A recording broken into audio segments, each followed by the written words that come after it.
Speaker साहब, मेरा कोई किसी से लड़ाई नहीं है। मैं पहले दिन से जब यहाँ आया हूँ, तकरीर नहीं करने दी मुझे। जब मैं बात करता हूँ शोर मचता है, गलत बातें करती है। मेरी किसी से कोई लड़ाई है? इन सबको जो भी ये समझता है कि ये मैं किसी से लड़ाई की वजह से या कोई मैं अपने दुश्मनियां किसी से हैं, मेरी कोई किसी से दुश्मनी नहीं। मैं आज आपके सामने कह रहा हूं कि अगर पाकिस्तान के अंदर, हमारे मुल्क में अगर सही माने में अकाउंटेबिलिटी प्रोसेस ना चला, हम किसी सूरत इतना पैसा नहीं इकट्ठा कर सकते अपने बच्चों को तालीम देने के लिए, सेहत, उनके इलाज करने के लिए, अस्पताल ठीक करने के लिए। हम आगे बढ़ ही नहीं सकते। जब एलीट करप्शन पे लगी हुई है, वो आप कैसे समझते हैं वो मुल्क तरक्की करेगा? हम जब आप किसी के ऊपर केस होता है, वो कहते हैं जी पॉलिटिकल विक्टिमाइजेशन है। मुझे ये बताएं कि मेरे ऊपर पॉलिटिकल विक्टिमाइजेशन नहीं थी जब इन्होंने मेरे ऊपर 2002 का फ्लैट डिक्लेयर हुआ, मुझे इन्होंने सुप्रीम कोर्ट में 6 केसेस कर दिए। मेरे इलेक्शन कमीशन के अंदर मुझे सुप्रीम कोर्ट में 2 केसेस किए। क्या मैंने कहा कि कभी मैंने कहा विक्टिमाइजेशन है? मैं जवाब देता हूं। मैं जब वो फ्लैट लिया था, मैं सारी दुनिया जानती है मैं इंटरनेशनल क्रिकेटर था, मैं तो जवाब दे ही नहीं था। मेरे पास तो कोई पब्लिक ऑफिस नहीं था।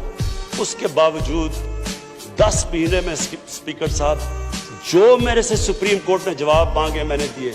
40 साल पुराने कॉन्ट्रैक्ट दिए, मॉर्गेजेस दिखाए, किधर से पैसा आया, मॉर्गेज में कितना गया, कब वो मॉर्गेज दिया, फ्लैट कब बिका, बीवी से जो पैसे लिए हुए थे यहां जमीन लेने के लिए। आपको पता है सुप्रीम कोर्ट ने मेरे से पूछा कि जनाब आप बताएं, साबित करें कि आपने बीवी को पैसे वापस किए थे। वो बीवी ने ईमेल दे रही है कि हाँ इसने पैसे वापस किए थे। उन्होंने कहा नहीं सबूत दो। ये कभी हुआ ही नहीं है ऐसे कि वो बीवी कह रही है पैसे, वो कहते नहीं।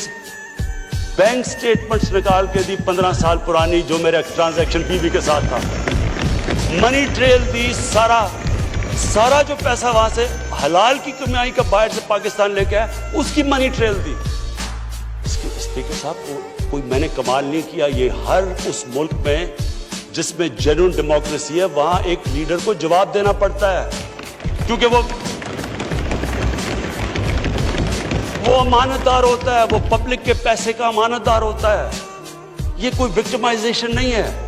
और ये जो नैब है, ये हमने तो नहीं नैब बनाई, एक आदमी हमने भर्ती नहीं करवाया। नैब तो पुरानी है, 90% केसेस भी पुराने हैं, लेकिन गालियां हर रोज मुझे पड़ती हैं कि जनाब देखें इमरान खान ने ये कर दिया, वो कर दिया।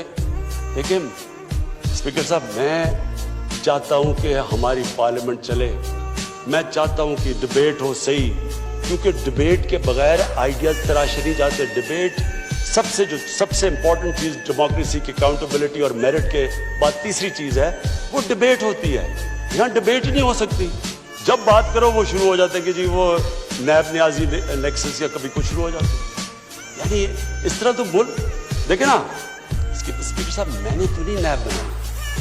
पॉइंट ये है कि क्या फंडामेंटल प्रिंसिपल ये है, क्या हमारे जो इक़्तिदार में लोग रहते हैं वो जवाब देना चाहते हैं अपनी वेल्थ का, या नहीं देना चाहते? और अगर वो नहीं देना चाहते तो बाकी क्यों देंगे? आप जो कल्चर होता है वो ऊपर से सेट होता है। वो कहते हैं fish rots from the top. जब ऊपर से खराब होता है, सारा माशरा नीचे तक तबाह हो जाता है। करप्शन का स्पीकर साहब नंबर 1 प्रॉब्लम ये होता है कि मुल्क में जो पैसा ह्यूमन डेवलपमेंट में जाना होता है वो लोगों की जेबों में चला जाता है। नंबर 2 प्रॉब्लम ये होता है क्योंकि चोरी का पैसा होता है, वो मुल्क में नहीं आप रख सकते, वो आपको मुल्क से बाहर भेजना पड़ता है। तो मैं सिर्फ ये कंक्लूड करता हूँ स्पीकर साहब, मैं अपनी ऑपोजिशन से बड़े रिस्पेक्ट से कहना चाहता हूँ, मेरी कोई किसी से दुश्मनी नहीं है, ना मैं कुछ बदला लेना चाहता हूँ।